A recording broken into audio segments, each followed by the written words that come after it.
The morning I finished building the little wooden bridge over my creek, sunlight glowed off the fresh pine boards, and peace finally returned to my backyard. But within hours, the HOA came knocking, holding a fine and a threat.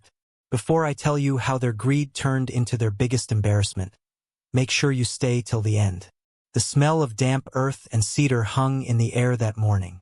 My land stretched wide along the creek. 5 acres of quiet, green solitude that I'd worked years to afford.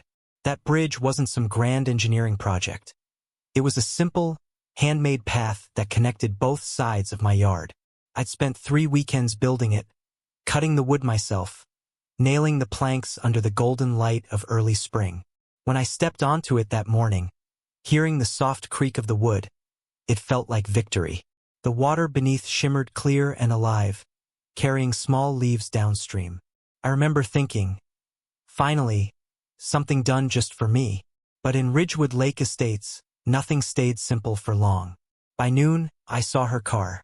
The beige SUV that always announced trouble before the knock did, Karen's car. She was the HOA's compliance officer, though she acted more like a prosecutor with perfume. She didn't even greet me. She just stood by the edge of the yard, clipboard in hand, squinting at my bridge as if it were a crime scene. "Mr. Daniels," she said sharply, "this structure is unapproved." I blinked. "It's a footbridge, Karen. On my property." Her tone carried that rehearsed condescension I'd heard a dozen times before. "All structural modifications that alter landscape appearance or water flow require HOA approval. You'll need to submit a form, and there's a non-compliance fee of $350. I laughed, half expecting it to be a joke. "A fee? For building on my own land?" She didn't smile.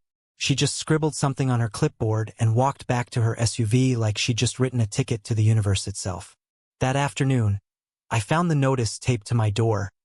Official HOA letterhead. Red stamped. Violation 24B. Unauthorized construction near community waterway. Fine, $350. Failure to comply within 10 days will result in legal action. I stood there on my porch, holding that paper, feeling my chest tighten with disbelief.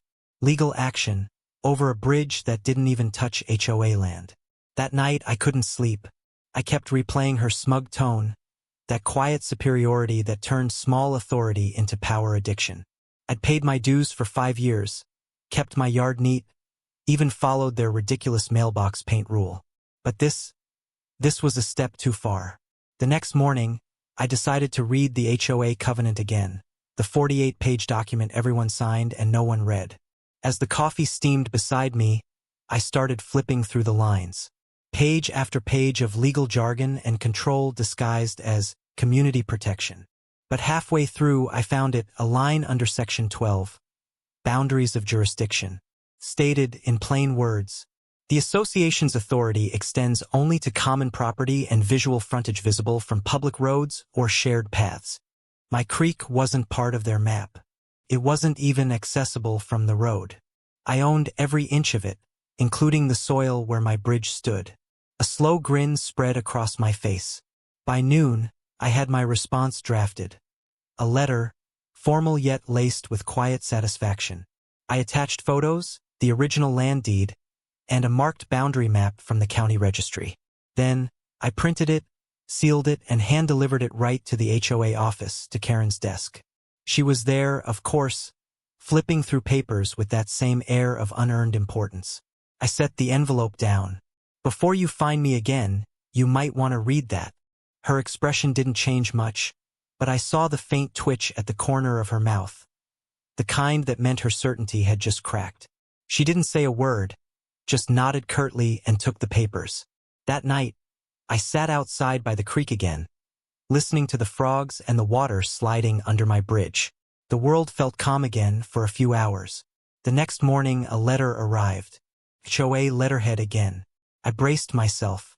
After review of your property boundaries, the HOA board has determined the bridge falls outside community jurisdiction. The violation notice is withdrawn. I smiled short-lived satisfaction, because underneath that apology was a final line. However, to maintain community aesthetics, You are strongly encouraged to remove or modify the structure. Encouraged. The word tasted like poison sugar. They couldn't find me, but they still wanted control. That evening, I saw Karen walking her dog past my house. She slowed near the bridge, staring at it like it was a personal insult. I waved politely. She didn't wave back. 2 days later, the real retaliation began. Anonymous complaints started arriving. Grass too tall, mailbox uneven, noise after 9 p.m. Every one of them signed off as concerned residents. But I wasn't fooled. It was all her. Still, I didn't react. I just documented everything. Dates, photos, emails. Every paper she taped to my door went into a neat folder labeled HOA Harassment, Exhibit A. Then, on Friday afternoon, as if karma had an exact sense of timing, I heard shouting down the road. 2 board members and Karen were standing near the entrance sign, the one by the HOA office. A truck had backed into the signpost, snapping it clean in half. Guess whose truck it was? Karen's. She'd apparently forgotten to set the brake while unloading boxes. The sign she'd bragged about enforcing fines for, destroyed by her own negligence. And that's when I realized I didn't have to fight her. Karma already had. As I watched her panic and call for help, I leaned against my bridge, calm and steady, the sound of water below carrying my laughter downstream. Because sometimes, the best revenge isn't action. It's patience with proof. And I had both. The week after the signboard incident unfolded like a slow-burning fire. Quiet on the outside, but spreading underneath. Every morning, I walked out to the creek with a mug of coffee, hoping the drama had finally burned out. But Ridgewood Lake Estates wasn't the kind of place where grudges dissolved. They fermented. And with each passing day, tension curled around my property like vines around an old fence, waiting for the next chance to tighten. Even the birds seemed cautious when they flew over the yard, as if they too sensed the unease in the air. Karma may have knocked the HOA sign down, but Karen wasn't finished. Not by a long shot. 3 days after the accident, I found another envelope on my porch. This one wasn't a fine. It was worse. A formal request from the HOA board demanding a voluntary adjustment to my bridge, claiming it affected visual harmony of the community. I stared at the paper, heat crawling up my spine. Visual harmony? My bridge was 2 acres away from the nearest house. The only ones who could see it were squirrels. But that's the thing about control, it never shrinks. It expands until it hits a wall. I just didn't know yet how hard mine would hit back. That afternoon, I decided to take the documents to the county clerk's office. The clerk, a soft-spoken woman with glasses halfway down her nose, looked through the HOA request and gave me a slow, almost amused smile. "They're overreaching," she said. "Your property isn't part of their jurisdiction. Not even close." She stamped an official copy of my boundary map and slid it across the counter. "Show them this, and if they push again, call me." I tucked the papers into my folder, feeling a strange mix of relief and anticipation. Something told me this battle wasn't going to stay small. When I got home, there were 2 HOA members standing near my driveway, Ross, the HOA president, and a younger board member named Tyler. Ross lifted a hand in greeting while Tyler pretended to study a bush with exaggerated interest. "We just came to talk," Ross said, stepping toward me. He looked uncomfortable, almost apologetic, like a man caught between duty and common sense. He explained that the board had received multiple complaints, all mysteriously referring to the bridge. I didn't have to guess who filed them. The pattern was as clear as the creek water behind my house. I didn't argue. I simply handed Ross the stamped county documents. He scanned the papers, eyebrows climbing higher with each line. "This," he muttered, "this pretty much settles everything. They can't ask you to remove it." Tyler peeked over his shoulder, whispering, "Karen isn't going to like this." Ross exhaled heavily. "Karen doesn't run the HOA. At least, she shouldn't." The 2 men left soon after, but the look on Ross's face lingered in my mind long after they drove away. Tired, conflicted, and quietly afraid of the storm brewing inside their own board. The next morning, I took a walk along the creek, the water whispering over stones as the bridge cast a long shadow downstream. I stopped halfway across and leaned on the railing, the wood warm under the sunlight. For the first time in days, I felt something close to peace. But it didn't last. Car door slammed in the distance. I turned to see Karen, clipboard in hand, marching across my yard like she owned it. Her expression was a perfect cocktail of indignation and desperation. "This isn't over," she said sharply. "The board doesn't have final authority. I'm filing an official appeal." An appeal? About a bridge on land she didn't control? I almost laughed, but her expression was so tense, so charged, that humor couldn't find room. Instead, I stepped off the bridge and met her halfway. "Karen," I said calmly, "this is my land." The county confirmed it. But she wasn't listening. She began photographing the bridge, the creek, even my boot prints in the mud, muttering about community integrity and violations pending review. Her hands shook, not from fear, but from the frantic energy of someone losing their grip on power. And something in that moment made me realize she wasn't just angry at me. She was terrified of losing control. By afternoon, the HOA inbox had exploded. Neighbor group chats buzzed with speculation. Whispers floated across lawns, and word traveled faster than truth. Some residents supported me quietly, offering a sympathetic nod when I passed by. Others, likely influenced by Karen's relentless narrative, watched me with thin suspicion, as if I were the one chipping away at the community's foundations. Gossip is a wildfire. All it needs is one spark, and Karen had struck the match with precision. 3 days later, the official HOA meeting was scheduled. It was supposed to be routine, but the parking lot filled up like a courtroom on verdict day. People gathered in clusters, debating in hushed tones. I entered the community hall and took a seat near the back. The air felt thick, heavy with expectation. Karen stood near the podium, her clipboard like a shield. Ross sat at the center of the table, his expression serious, while other board members shuffled nervously in their seats. When the meeting began, Karen rose immediately, her voice sharp. "This resident," she said, pointing in my direction, "is undermining our community standards. Unauthorized construction, refusal to comply." Ross cut her off. "Karen, that's enough." Silence rippled through the room. Ross held up the county documents I'd given him. "We have reviewed the legal boundaries. The bridge is fully outside HOA jurisdiction.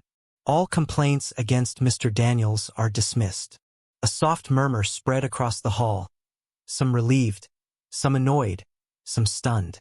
Then Ross added, his voice steady, "Furthermore, the board has received reports concerning harassment and misuse of compliance protocols." He didn't look at her, but everyone else did. Karen's jaw tightened, her cheeks flushed red. "You can't do this," she whispered, but the room had shifted. Authority was slipping through her fingers like water through a broken sieve. She stepped back from the podium, eyes wide, hands trembling. Not with fear, but with the realization that she had finally pushed too far. When the meeting ended, people walked past me, some offering small smiles, others apologetic glances. I didn't linger. I walked home through the dimming evening light, the sky tinted with streaks of orange and blue. The breeze carried the scent of grass and something else. Closure, maybe, or the beginning of it. As I crossed my bridge, I paused in the center and looked down at the water flowing beneath. Calm, steady, unbothered by the chaos on the shore. For the first time, I felt the shift.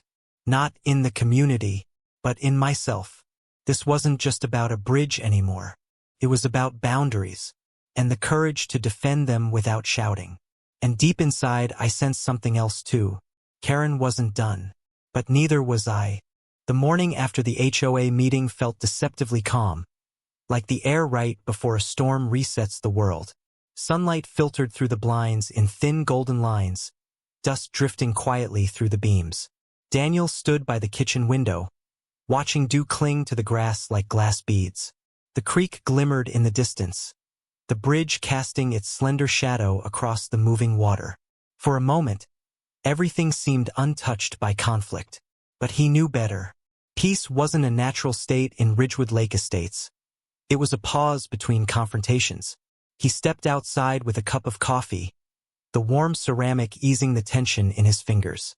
The neighborhood was still. No barking dogs, no joggers, no cars rolling past. Only the rustle of leaves brushing against one another in the soft breeze. As he walked toward the bridge, he saw something unusual on the far side near the small cluster of pines. A set of fresh tire marks cut through the grass. He crouched, tracing the grooves with his hand. They were deep, deliberate. Someone had driven onto his land last night. The thought sent a faint chill up his spine, not out of fear but out of recognition. He didn't need to guess who, and he didn't need proof. He had intuition, and lately intuition was always right. That afternoon, his phone buzzed with a message from Ross. Emergency board meeting. Mandatory attendance. 6 p.m. Curiosity tugged at him. He hadn't expected another meeting so soon, especially after the previous night's decisive shutdown. He arrived early, choosing his usual seat in the back corner. The hall smelled of old wood and faint lemon cleaner, chairs arranged in uneven rows. Board members whispered at the front, faces tense, papers stacked in messy piles. Something was off. The room carried a tangible heaviness, like everyone knew something was coming but didn't want to be the first to say it. At exactly 6, Ross cleared his throat and began. His voice lacked its usual calm. It trembled at the edges. "We received a report early this morning," he said, glancing at the other members. "A serious one." He lifted a photograph and placed it on the table. Even from the back row, Daniel recognized the image. The HOA's maintenance shed behind their office. The door splintered, the lock cut clean through. The murmurs around the room grew into a swarm. Ross continued. Security footage shows unauthorized entry, attempted access to community records. Then he paused, exhaled, and delivered the blow everyone expected yet dreaded. It was Karen. A ripple of shock passed through the hall. Some gasped, some whispered angrily, and some shook their heads with a sad, almost predictable resignation. Karen, who had walked into the meeting with stiff shoulders and a forced air of defiance, now sat rigidly at the front row, her face drained of color. She opened her mouth as if to defend herself, but no sound came out. The silence around her felt crushing. Ross pulled out another sheet, this one with grainy printed stills from the security camera. They were unmistakable. Karen in a hoodie, bolt cutters in hand, rummaging through boxes. Her final expression in the video captured her panic when she realized the camera had turned toward her. Ross spoke again, quieter this time. This wasn't just misconduct. This was a deliberate attempt to access confidential property maps, records, and... He hesitated. Boundary claims. The word hit Daniel like a cold drop of rain. She had tried to find something, anything, to use against him. Even after losing publicly, even after being proven wrong, she had tried to keep fighting. Not out of principle, but out of spite. Control had been her identity. Losing it meant losing herself. The vote happened quickly. Unanimous. Karen was officially stripped of her position. A formal notice would be sent to her home, and the police would handle the rest. As the meeting ended, neighbors stepped outside into the soft dusk, speaking in low voices. Daniel walked toward his truck, the evening breeze brushing against his sleeves. Halfway there, he heard hurried footsteps behind him. He turned to see Karen approaching, her eyes rimmed with panic, lips trembling. Not with anger this time, but with the realization that the world she built had collapsed in one night. "You did this?" she hissed quietly, though her voice lacked its usual sharpness. Daniel didn't move. He didn't need to. Her words weren't accusations anymore. They were confessions. "Karen," he said calmly, "you did this to yourself." She flinched, as if those words hurt more than any punishment. For a brief second, he saw something raw in her expression. Not hatred, but fear. Fear of power lost. Fear of consequences finally catching up. Fear of a mirror held up too close. She stepped back, her shoulders sinking as though the weight she had carried for years suddenly fell on her instead of everyone else. Daniel left her standing there and walked home. The sky was turning a smoky purple, with streaks of amber melting along the horizon. Crickets had begun their evening chorus, and the smell of wet grass drifted through the air. When he reached his creek, he paused on the bridge, leaning against the railing as the current murmured beneath him. The water glowed faintly, catching the last light of the day like molten metal. For the first time since the ordeal began, his chest loosened. Not with triumph, but with release. Justice wasn't loud. It didn't need applause. Sometimes it simply unfolded, quietly, consistently, like water cutting through stone. He looked toward the distant neighborhood lights and felt a sense of grounding he hadn't felt in months. The next morning, a police cruiser parked briefly outside Karen's house. Officers stepped out, knocked, spoke to her quietly, and handed her documents. Within days, a moving truck appeared. By the end of the week, her pink robe, her clipboard, her constant presence, all vanished. Ridgewood Lake Estates exhaled collectively. The tension that had coiled around the community finally loosened. Neighbors smiled at one another again. Mailboxes stood uninspected. Lawns grew naturally without judgment. Life regained its softness. One evening, Daniel stood on his bridge, watching fireflies rise from the tall grass. Their gentle glow shimmered across the creek, lighting up the night like scattered stars. He thought of everything that had happened. The fines, the accusations, the meetings, the battle for boundaries, and felt calm settle into his bones. Not victory, just peace. Earned peace. He whispered to himself, voice soft in the fading orange air. Justice doesn't rush, but it always arrives. And beneath him, the water carried the reflection of his bridge, whole, untouched, and his land, his peace, and finally his silence.